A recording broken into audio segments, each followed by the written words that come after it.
कि मेरे को बस एक दो सिक्योरिटी दी जाए या मेरे को कहीं सेफ जगह रखा जाए, मेरे को और मेरी फैमिली को। बदतमीज से बात करता, समाज में गाली देता है तू। गाली किसने दिया? गाली किसने दिया? ये दे रहे गाली। भाई देखो ये समाज में गाली दे रहा है अंकल जी, देखो आपको गायब कर दिया जाएगा और इसको गायब कर दो, ये धर्म वगैरह। मैं तो धर्म वगैरह मैं वो करती नहीं हूँ, मैं हिंदू हूँ, उस चीज़ को हमेशा से पूजा वगैरह करते हुए जी मैं बहुत ज़्यादा इस चीज़ से डरी हुई हूँ। आप मेरा फेस देख सकते हो, मैं पूरी रात सो नहीं पा रही हूँ डर की वजह से। जो मेंटली डिसेबल है उसको धर्म की बात क्यों करनी थी? अगर वो मेंटली डिसेबल है तो वो कुरान की बात क्यों कर रहा था? Plan A brake fail, plan B हमारे केस में भी 2-3 थे जो हमारे सपोर्ट किए, हम लोगों को बिठा के भेजे। हमारे साथ जौनपुर की एकता तिवारी जी हैं और ये जो है मॉडल है पेशे से, पहले नौकरी भी करती थी। कितने लोग थे आप? 20 लोग थे। 20 लोग? जी। पूरे परिवार के ही लोग थे? नहीं, मेरी फ्रेंड्स वगैरह थी। अच्छा, 20 लोग आप लोग गए थे वहाँ पे पहलगाम में? हाँ जी। अच्छा, और फिर जब वहाँ पे पहलगाम में गए तो खच्चर वाले मिले, जो बसैरन जो घाटी है जहाँ मिनी स्विट्जरलैंड कहा जाता है इंडिया का, तो वहाँ पर ले जाने के लिए लोग बोल रहे, तो आप लोग तैयार थे? हम लोग पहले तैयार नहीं थे, लेकिन वो कन्विंस किए हमको तो हम लोग रेडी हुए। तो फिर हम लोग जाने लगे तो वो हमने बोला कि आप हर घोड़े के साथ एक इंसान देना। तो वो बोले ठीक है। हम लोगों के साथ जैसे 100-200 मीटर तक वो 12 लोग दिए थे, तब भी हमने कहा ठीक है बच्चों के साथ सबके हैं, और हम लोग जाने लगे। जैसे ही हम कश्मीर वैली पे पहुँचते हैं, थोड़ा पहले पहुँचते हैं, तो हमने देखा, ऐसे मुड़ के मैं देखती हूँ तो सिर्फ एक इंसान 4 खच्चरों को वहाँ पे चला रहा था। अच्छा जी। गायब हो गए और सब पीछे? सारे पीछे से गायब हो गए। 4 से 6 बड़ी मुश्किल से बचे थे। 4 या 5 ऐसे कुछ थे, लेकिन मैं मैक्सिमम 6 बता रही हूँ। तो वहाँ पे 4 से 6 बचे। 2 लोग हमको कश्मीर वैली में और मिलते हैं। वो 2 कश्मीर वैली में जो मिलते हैं, एक के थोड़ा सा निशान है, एक ये नोच भी कटी हुई है उसी के जिसके निशान है, वो मिलता है। वो लड़का वो साइलेंट रहता है, और एक और मिलता है वो भी साइलेंट रहता है, और हमको ले जाने लगते हैं। तो थोड़ा बढ़ते हैं आगे, थोड़ा ऊपर जाते हैं, तो वो खच्चरों को छोड़ देता है। जो हमारे बच्चे थे, ओम और मायुक और अयंश, उन तीनों का घोड़ा छोड़ दिया था उसमें खाई में। तो जो दीदी थी मेरे साथ में, मेरी फ्रेंड्स थी, वो एज में बड़ी हैं, तो मैं दीदी, वो जो दीदी थी वो जंप की। मैं तो उनसे आगे थी, मैं वो चीज़ देख नहीं पाई, कल वो मेरे को बताई। वो जंप की तो उनको बचाई। फिर क्या हुआ, भाई भी उन बच्चों के साथ ही चल रहा था। भाई से वो रुद्राक्ष वगैरह को लेके बात करने लग गए कि तुम रुद्राक्ष क्यों पहनते हो? तो भाई बोला मैं रुद्राक्ष इसलिए पहनता हूँ क्योंकि मेरे को इससे पॉजिटिव वाइब्स आती है, मुझे अच्छा लगता है। तो बोले कि कैसी पॉजिटिव वाइब्स? भाई बोला मेरे को पावर मिलती है। कैसी पावर? भाई बोला मुझे अच्छा लगता है। अब बोले कि तुमसे कुछ बात करनी है। तो उसको खाई की साइड में नदी के पास में ले जाने लगे, और वो जब नहीं गया तो उसकी कॉलर पकड़ ली। फिर मैं बीच में आई तो मेरे को भी उन्होंने ऐसे मारा, और मेरा छोटा वाला भाई था, उसको भी कॉलर पकड़ के जाने लगे। मैंने बोला अभी रुको, हम लाइव आते हैं। तो 2-3 खच्चर वाले मेरे कान में आके बोले मैम जल्दी से नीचे चले जाइए, गाड़ी से बैठिए।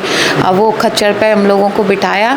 दीदी लोग जल्दी से, मेरे से भी पहले गई, मैं पीछे रह गई। दीदी लोग और मेरे हस्बैंड वगैरह सब एक साथ में गए। मैं सबको देखते हुए रह गई, कहीं कोई पीछे रह तो नहीं गया। नीचे पहुँचे, नीचे जाके फिर मेरे को बात तो करनी थी उन लोगों से जो उनका लीडर था। मैंने कहा आप उनके हमसे पैसे लिए, हम लोग एडवांस में उनको पैसे दे चुके थे, और वो बाद में भी पैसे मांग रहे थे।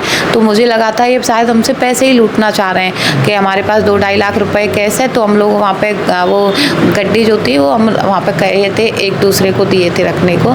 तो मुझे लगा इन लोगों को लगा है हमारे पास कैश है, वो लेना चाह रहे हैं। हम लोग नीचे आते हैं, नीचे आके हम लोग लीडर को ढूंढते हैं। लीडर मिलता नहीं है। एक मोटा सा आदमी और इतना बड़ा वो मिलता है कैप लगा के।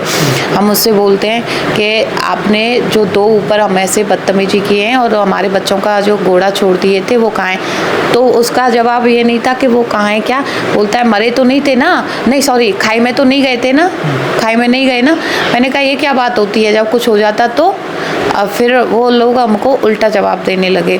तो अच्छा, आप वहाँ पे वीडियो वगैरह भी बनाई थी? जी, फिर मैं वीडियो वगैरह, वो बदतमीजी करने लगे, हमको खींच के ले जाने लगे, भाई बहनों को सबको नीचे भी खींच के ले जाने लगे।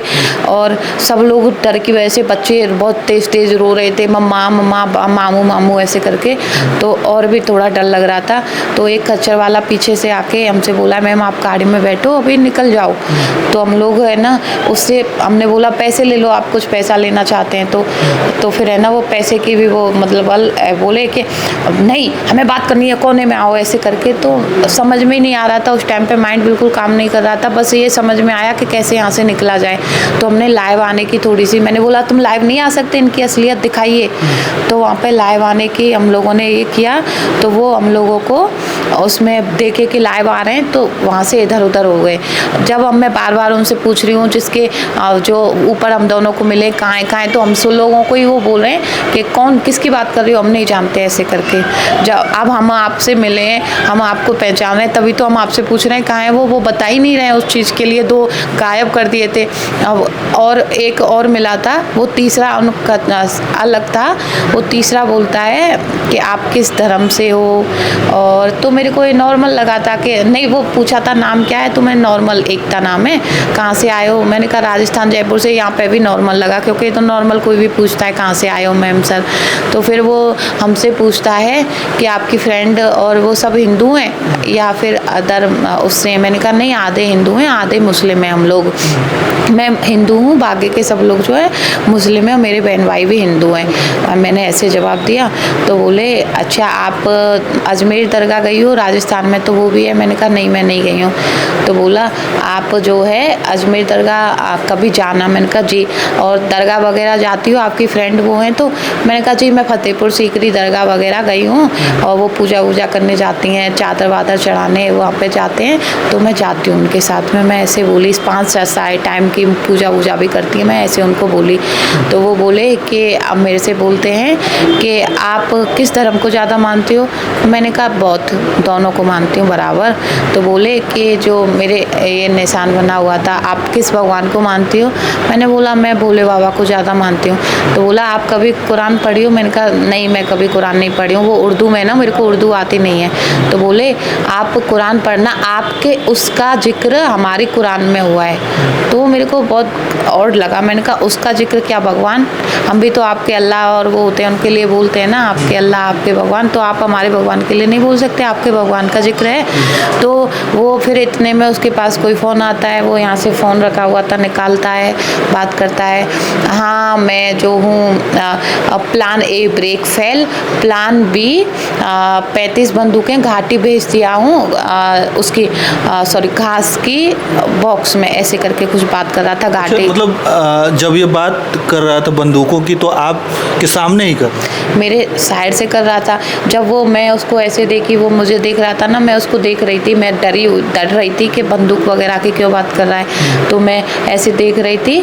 तो फिर वो किसी और लैंग्वेज में फिर बात करने लग गया था। बात किया था मैं उसके बोलने के बाद भी 5 से 10 मिनट बात किया था, पर मेरे को वो समझ में नहीं आया था, किसी और लैंग्वेज में बात किया था। मतलब अपने लैंग्वेज में, लोकल लैंग्वेज में बात कर रहा था शायद, क्योंकि मेरे को एक वर्ड भी समझ में नहीं आ रहा था। मतलब जो ये मजहब पूछने की बात थी, ये पहले भी लोगों के साथ होता रहा होगा, जैसा कि आपके साथ हुआ 2 दिन पहले? मैं पहले का नहीं जानती, मेरे साथ हुआ, मैं अपना जानती हूँ, मेरे बहन भाइयों के साथ हुआ वो जानती हूँ, मेरी फ्रेंड्स के साथ हुआ।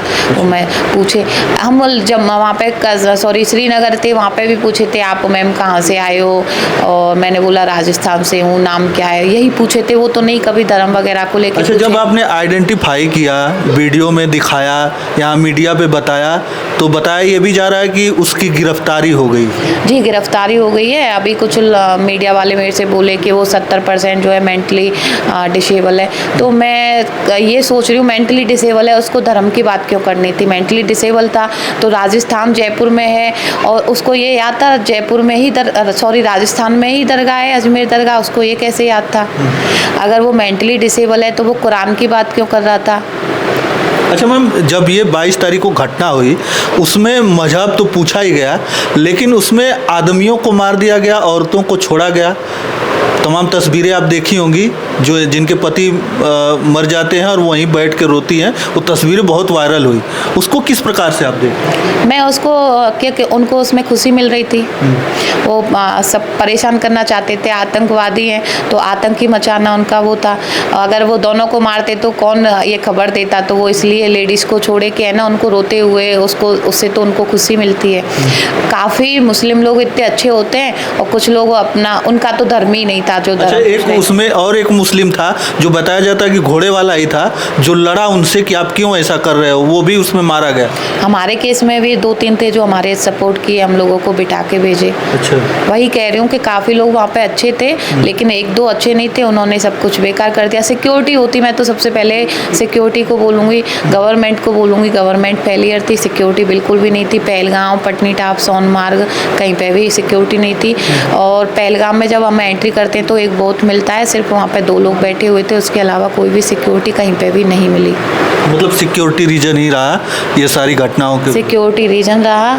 और 1-2 खच्चर वाले पे डाउट है, वो लोग जब उनको हमने पूछा, हमने खुद पूछा वो लोग कहाँ हैं, तो वो उनको आइडेंटिफाई नहीं किए, शायद मे बी वो भी मिले हुए हैं जी। कुछ लोगों का कहना है कि मैं लाइमलाइट में आना चाहती हूँ, मैं लाइमलाइट में आना नहीं चाहती हूँ क्योंकि मेरे को लाइमलाइट में आने की ज़रूरत नहीं है। मैं अच्छी फैमिली से बिलोंग करती हूँ, मेरे फादर इन लॉ के कॉलेज वगैरह सब कुछ है, मम्मा पापा के घर पे भी सब कुछ है, मैं खुद भी जॉब करती थी, अभी मॉडलिंग करती हूँ, तो मैं कोई ऐसा रास्ता नहीं अपनाऊंगी। मैंने सिर्फ यहाँ पे आई थी लोगों को हेल्प करने के लिए, जैसे ही मैं स्केच देखी मैं पहचानी लोगों को, मैं इसीलिए आई थी। मैंने मीडिया को किसी को नहीं बताया था, सिर्फ मैं ये सबसे पहले 1076 पे बताई थी, फिर अपने फेसबुक पे डाली थी कि किसी की कुछ हेल्प हो जाए, कोई फाइंड आउट कर ले, तो वो मीडिया वाले वहाँ से देख के आए। अब कुछ लोग मेरे को बोल रहे हैं गायब कर दिया जाएगा, ये वो कमेंट वगैरह करके, तो मैं उनको देख के बहुत ज़्यादा डरी हुई हूँ। और अच्छा, कमेंट आ रहे हैं कि आपको खतरा हो सकता है, गायब कर दिया जाएगा, आपको गायब कर दिया जाएगा और इसको गायब कर दो, ये धर्म वगैरह। मैं तो धर्म वगैरह मैं वो करती नहीं हूँ, मैं हिंदू हूँ, उस चीज़ को हमेशा से पूजा वगैरह करते हुए आई हूँ और मेरे को फ़र्क नहीं पड़ता मुस्लिम और हिंदू से।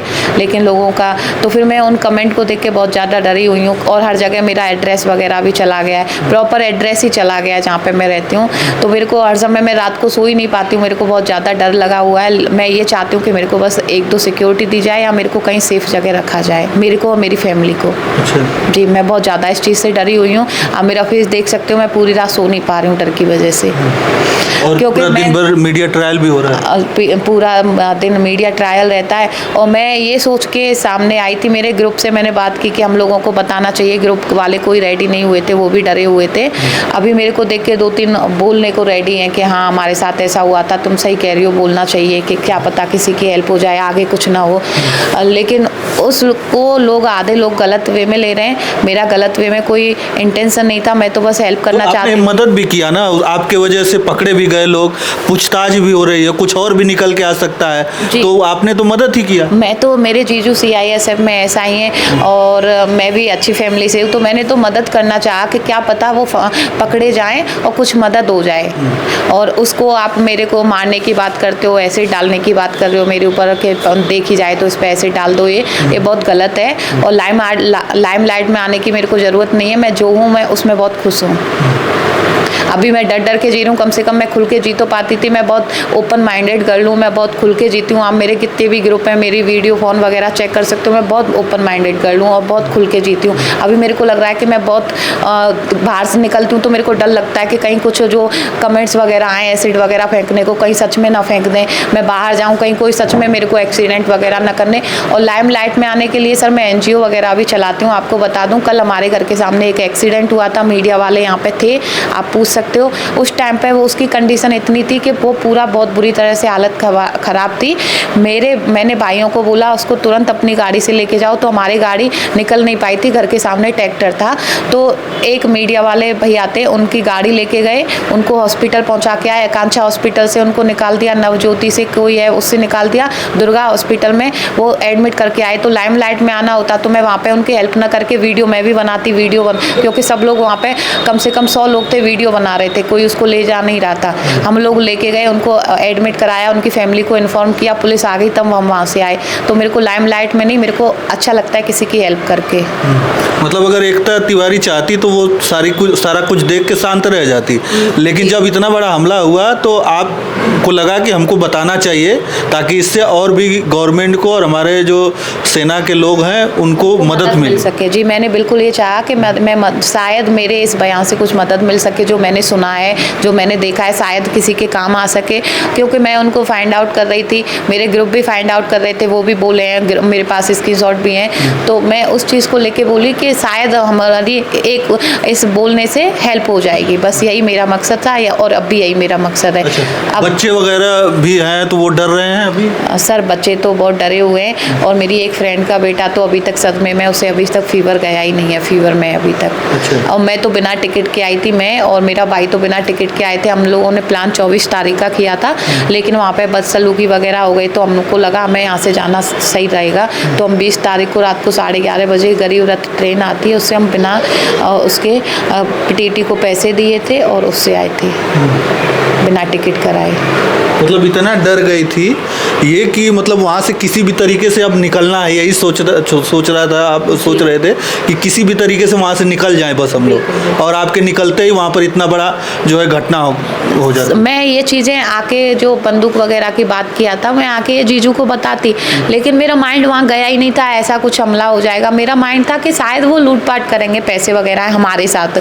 और मैंने वो 35 बंदूक वगैरह की बात कर रहा था, मेरा होता है ना, उस टाइम पे नहीं मेरे माइंड में आया। सिर्फ मेरे को उस टाइम पे बच्चे वगैरह, फैमिली जो मेरे साथ गए थे, उनको सेफ्टी पहुंचाना मेरे को लगा था। अगर मेरे माइंड में आता तो हो सकता है वहाँ पे मेरी सिम काम नहीं करती है, पठानकोट जाके ही आपकी सिम ब्लॉक हो जाएगी। और मैं सिम ली भी नहीं थी, मेरे हस्बैंड जरूर लिए थे, और मेरी एक दीदी थी वो ली थी, बस 2 सिम थी 20 लोगों के बीच में। तो मैंने कभी वो मतलब ध्यान ही नहीं दिया कि मेरे को वहाँ पे फ़ोन करके बताना है जीजू को या किसी को बताना है। जब मैं यहाँ पे पहुँची, स्केच देखे उनके, तो मैं सबसे पहले मैंने कॉल 1076 पे किया कि मैं इनको पहचान रही हूँ और वहाँ पे ऐसे ऐसे भी बात हुई है। जी, मैं सिक्योरिटी की मांग करती हूँ, या तो मुझे किसी सेफ जगह रखा जाए या फिर मेरे लिए कुछ सिक्योरिटी की व्यवस्था की जाए। डर है आपको? बिल्कुल डर है, और योगी सर के यहाँ से कोई भी कॉल वगैरह नहीं आया। कुछ चीज़ें हैं कि मैं मीडिया में नहीं बता सकती, उनको बताना चाहती हूँ, लेकिन ऐसा अभी तक कुछ हुआ नहीं। अच्छा, मतलब और भी कुछ जानकारी है जो आप देना चाहती हैं? जी, मैं उनके लोकेशन वगैरह उनको देना चाहती हूँ। अच्छा, चलिए, हमारे साथ एकता तिवारी जो जौनपुर की रहने वाली है, मॉडल है, और ये गई थी वहीं पर, और पहलगाम में गई 2 दिन पहले। इनके साथ जो बदसलूकी हुई वो उस पर इन्होंने थोड़ा ध्यान नहीं दिया, इनको लगा कि ये सब नॉर्मल है, और वहाँ से इन्होंने सोचा कि हमें निकल जाना चाहिए, और ये निकली भी वहाँ से। लेकिन जो बंदूकें की बातें बता रही हैं, वो तमाम सारी बातें बता रही हैं, वो यहाँ आने के बाद जब हमला होता है तो इनके माइंड में वो खटकता है कि आखिरकार अगर मैंने पहले ही ये सारी चीज़ें अगर वहीं पर बता दी होती तो शायद से ये रुक सकता था सब। जी, बिल्कुल शायद से रुक सकता था। इस बात का मुझे बहुत गिल्ट है। हाँ। कि काश मैं किसी का वाईफाई लेके या कुछ भी करके मैं इन्फॉर्म कर देती, जीजू को बता देती, और या फिर 1076 किसी को भी बता देती, तो शायद ही रुक सकता था। इस बात का मेरे को गिल्ट है। कहीं ना कहीं तो कुछ तो हेल्प हो जाती, वो थोड़े सतर्क हो जाती, सिक्योरिटी कुछ तो होता। तो चलिए, मैं यहाँ पर एकता तिवारी जी से वही बात कर रहा था। तमाम मीडिया ट्रायल इनके चल रहे हैं, तमाम चैनलों पर देखी जा रही होंगी इस समय बहुत ही ज़्यादा चर्चा में बनी हुई हैं। तो हम भी बात करने का प्रयास कर रहे थे, उन्हीं सब मुद्दों को, उन्हीं सब चीज़ों को जानने का प्रयास कर रहे थे कि इनके साथ क्या हुआ और जो इतनी बड़ी घटना को अंजाम दे गए उस पर इनकी क्या राय है। तो चलिए, आप लोग अपनी राय हमें ज़रूर अवश्य बताइएगा।